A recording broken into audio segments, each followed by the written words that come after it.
Good morning. Thank you for joining me today.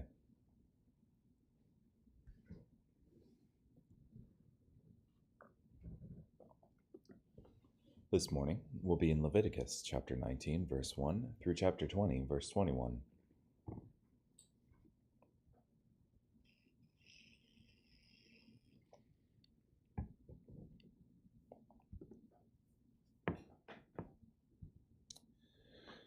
The Lord spoke to Moses, "Speak to the whole congregation of the Israelites and tell them, 'You must be holy, because I, the Lord your God, am holy.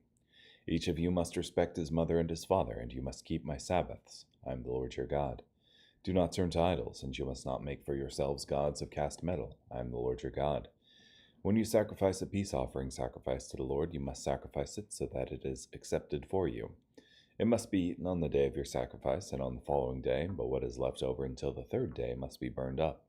If, however, it is eaten on the third day, it is spoiled, it will not be accepted, and the one who eats it will bear his punishment for iniquity, because he has profaned what is holy to the Lord. That person will be cut off from his people. When you gather in the harvest of your land, you must not completely harvest the corner of your field, and you must not gather up the gleanings of your harvest. You must not pick your vineyard bare, and you must not gather up the fallen grapes of your vineyard. You must leave them for the poor and the foreigner. I am the Lord your God. You must not steal, you must not tell lies, and you must not deal falsely with your fellow citizen. You must not swear falsely in my name, so that you do not profane the name of your God. I am the Lord. You must not oppress your neighbor or commit robbery against him. You must not withhold the wages of the hired laborer overnight until morning. You must not curse a deaf person or put a stumbling block in front of a blind person. You must fear your God. I am the Lord. You must not deal unjustly in judgment. You must neither show partiality to the poor nor honor the rich. You must judge your fellow citizen fairly. You must not go about as a slanderer among your people. You must not stand idly by when your neighbor's life is at stake. I am the Lord. You must not hate your brother in your heart. You must surely reprove your fellow citizen, so that you do not incur sin on account of him. You must not take vengeance or bear a grudge against the children of your people, but you must love your neighbor as yourself. I am the Lord. You must keep my statutes. You must not allow two different kinds of your animals to breed. You must not sow your field with two different kinds of seed, and you must not wear a garment made of two different kinds of fabric. When a man has sexual intercourse with a woman, although she is a slave woman designated for another man and she has not yet been ransomed or freedom has not been granted to her, there will be an obligation to pay compensation. They must not be put to death because she was not free. He must bring his guilt offering to the Lord at the entrance of the meeting tent, a guilt offering ram, and the priest is to make atonement for him with the ram of the guilt offering before the Lord for his sin that he has committed, and he will be forgiven of the sin that he has committed. When you enter the land and plant any fruit tree, you must consider its fruit to be forbidden. 3 years it will be forbidden to you, and must not be eaten. In the 4th year, all its fruit will be holy, praise offerings to the Lord. Then in the 5th year, you may eat its fruit to add its produce to your harvest. I am the Lord your God. You must not eat anything with the blood still in it. You must not practice either divination or soothsaying. You must not round off the corners of your hair on your head, or ruin the corners of your beard. You must not slash your body for a dead person, or incise a tattoo on yourself. I am the Lord. Do not profane your daughter by making her a prostitute, so that the land does not practice prostitution and become full of lewdness. You must keep my Sabbaths and fear my sanctuary. I am the Lord. Do not turn to the spirits of the dead, and do not seek familiar spirits to become unclean by them. I am the Lord your God. You must stand up in the presence of the aged, honor the presence of an elder, and fear your God. I am the Lord. When a foreigner resides with you in your land, you must not oppress him. The foreigner who resides with you must be to you like a native citizen among you, so you must love him as yourself, because you were foreigners in the land of Egypt. I am the Lord your God. You must do no injustice in the regulation of measures, whether of length, weight, or volume. You must have honest balances, honest weights, an honest ephah, and an honest hin. I am the Lord your God, who brought you out from the land of Egypt. You must be sure to obey all my statutes and regulations. I am the Lord. The Lord spoke to Moses, "You are to say to the Israelites, any man from the Israelites or from the foreigners who reside in Israel who gives any of his children to Molech must be put to death. The people of the land must pelt him with stones. I myself will set my face against that man and cut him off from the midst of his people, because he has given some of his children to Moloch, and thereby defiled my sanctuary and profaned my holy name. If, however, the people of the land shut their eyes so that the man shut their eyes to that man when he gives some of his children to Moloch, so that they do not put him to death, I myself will set my face against that man and his clan. I will cut off from the midst of their people both him and all who follow after him in spiritual prostitution, to commit prostitution by worshipping Moloch. The person who turns to the spirits of the dead and familiar spirits to commit prostitution by going after them, I will set my face against that person and cut him off from the midst of his people. You must sanctify yourselves and be holy, because I am the Lord your God. You must be sure to obey my statutes. I am the Lord who sanctifies you. If anyone curses his father and mother, he must be put to death. He has cursed his father and mother. His blood guilt is on himself. If a man commits adultery with his neighbor's wife, both the adulterer and the adulteress must be put to death. If a man has sexual intercourse with his father's wife, he has exposed his father's nakedness. Both of them must be put to death. Their blood guilt is on themselves. If a man has sexual intercourse with his daughter-in-law, both of them must be put to death. They have committed perversion. Their blood guilt is on themselves. If a man has sexual intercourse with a male, as one has sexual intercourse with a woman, the two of them have committed an abomination. They must be put to death. Their blood guilt is on themselves. If a man has sexual intercourse with both a woman and her mother, it is lewdness. Both he and they must be burned to death, so there is no lewdness in your midst. If a man has sexual intercourse with any animal, he must be put to death, and you must kill the animal. If a woman approaches any animal to have sexual intercourse with it, you must kill the woman, and the animal must be put to death. Their blood guilt is on themselves. If a man has sexual intercourse with his sister, whether the daughter of his father or his mother, so that he sees her nakedness and that she sees his nakedness, it is a disgrace. They must be cut off in the sight of the children of their people. He has exposed his sister's nakedness. He will bear his punishment for his iniquity. If a man has sexual intercourse with a menstruating woman and uncovers her nakedness, he has laid bare her fountain of blood, and she has exposed the fountain of her blood, so both of them must be cut off from the midst of their people. You must not expose the nakedness of your mother's sister and your father's sister, for such a person has laid bare his own close relative. They must bear their punishment for iniquity. If a man has sexual intercourse with his aunt, he has exposed his uncle's nakedness. They must bear responsibility for their sin. They will die childless. If a man has sexual intercourse with his brother's wife, it is indecency. He has exposed his brother's nakedness. They will be childless.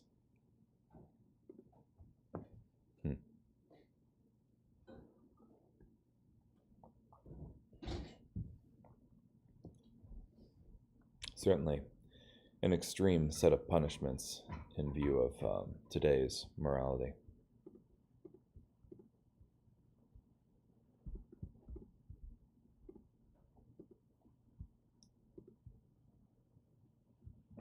Though, I think in many cases here, God wanted to separate for himself a holy people.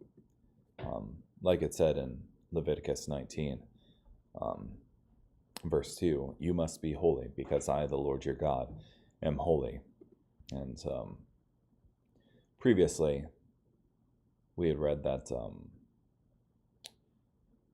they were not to do these things because the nations that they were going into and the nation that they left, Egypt, they were all doing these things. So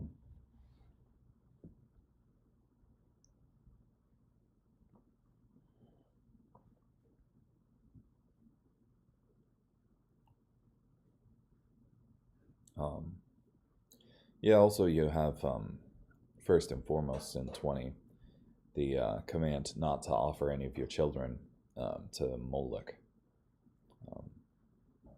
which Guzik says there are some who believe that in the worship of Moloch, infants were not burned to death. They were only passed through a fire in a ritual to honor the idol. It is possible that this happened in some cases, but it seems certain that at least one aspect of the offering of infants to Moloch was actual human sacrifice.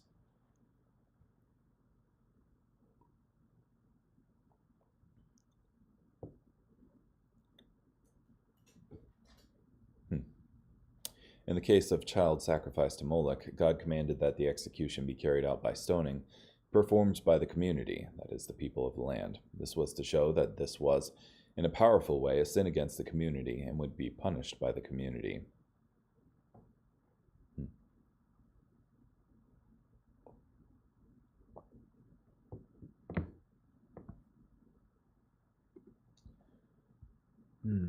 And then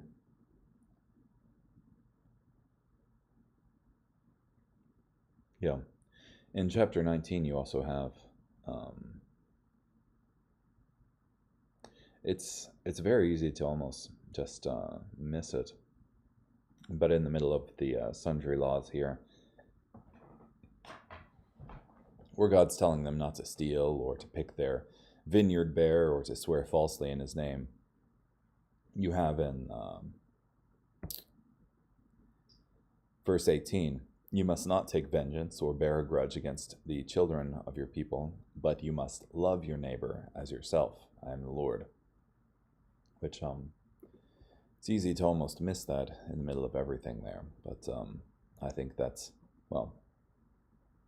Jesus picks that out as the most important commandment, to love the Lord your God with all your heart and all your soul, all your strength, and to love your neighbor as yourself. So, second most important commandment, I guess.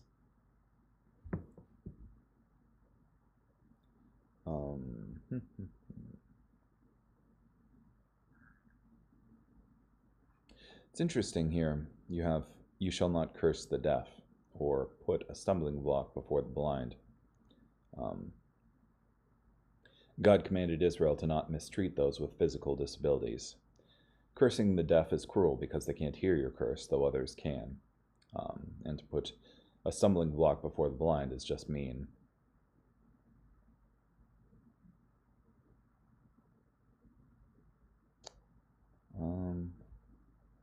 It's a specific verse here I want to see if Guzik has any commentary on.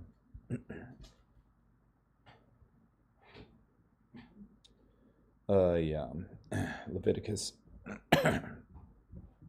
19, verse 20 here.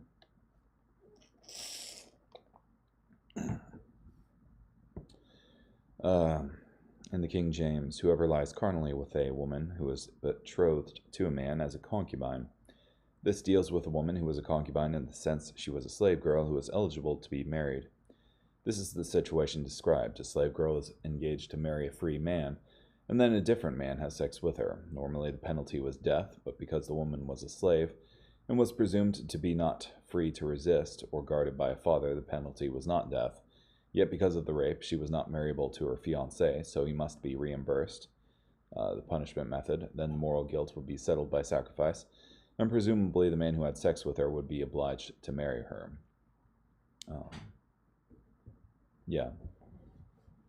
Okay. That seems consistent with what I was saying before. That when a man sleeps with a woman, he has to pay the dowry, essentially, and marry the girl. Carrying on, Mark chapter 8, verses 11 through 38.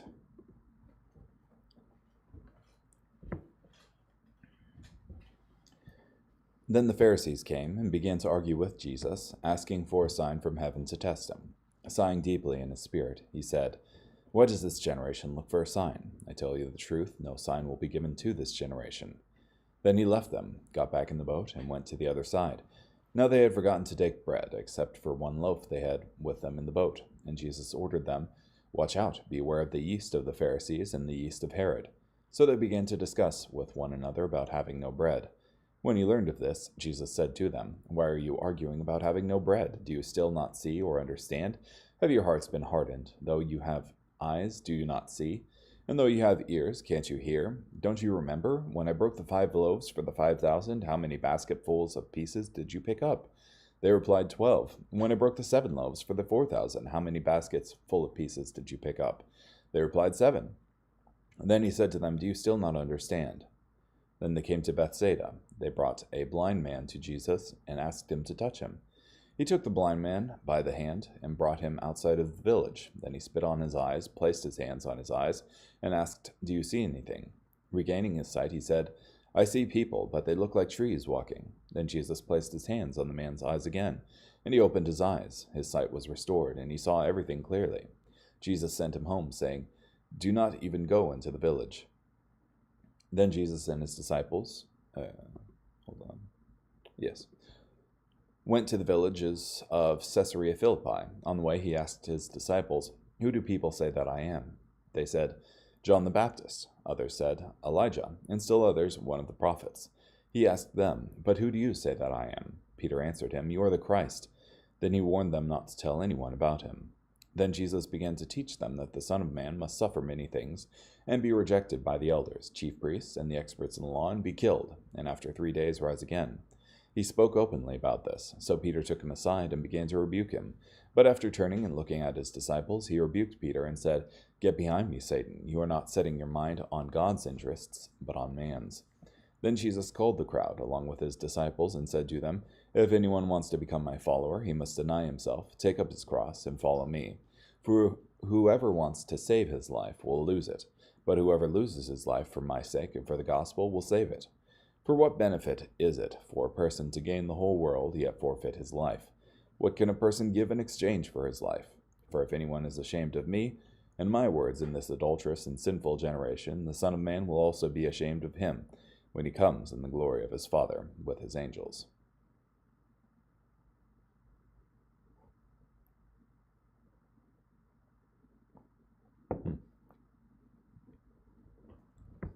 In other Gospels,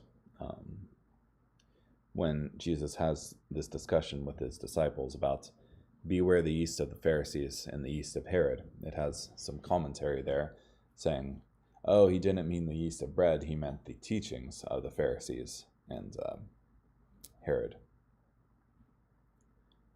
But Mark apparently does not have this in it.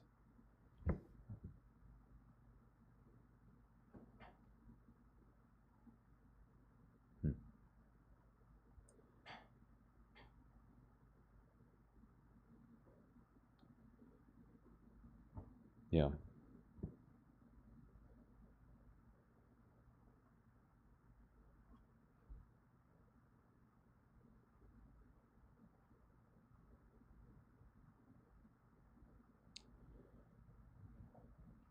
Interesting. Not sure I have much more to say on this. Carrying on, Psalm 42, verses 1 through 11. As a deer longs for streams of water, so I long for you, O God. I thirst for God, for the living God. I say, when will I be able to go and appear in God's presence? I cannot eat. I weep day and night. All day long they say to me, where is your God? I will remember and weep, for I was once walking alone with the great throng to the temple of God, shouting and giving thanks, along with the crowd as we celebrated the holy festival. Why are you depressed, O my soul? Why are you upset? Wait for God, for I will again give thanks to my God for his saving intervention. I am depressed, so I will pray to you while I am trapped here in the region of the upper Jordan, from Hermon, from Mount Mizar. One deep stream calls to another at the sound of your waterfalls. All your billows and waves overwhelm me. By day the Lord decrees his loyal love, and by night he gives me a song, a prayer to the living God. I will pray to God, my high ridge. Why do you ignore me? Why must I walk around mourning because my enemies oppress me? My enemies' taunts cut into me to the bone, as they say to me all day long, where is your God? Why are you depressed, O my soul? Why are you upset? Wait for God, for I will again give thanks to my God for his saving intervention.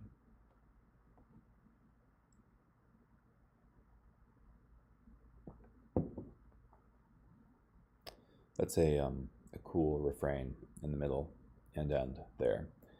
Why are you depressed, or downcast, I think as the King James says. Why are you upset? Wait for God, for I will again give thanks to my God for his saving intervention. So,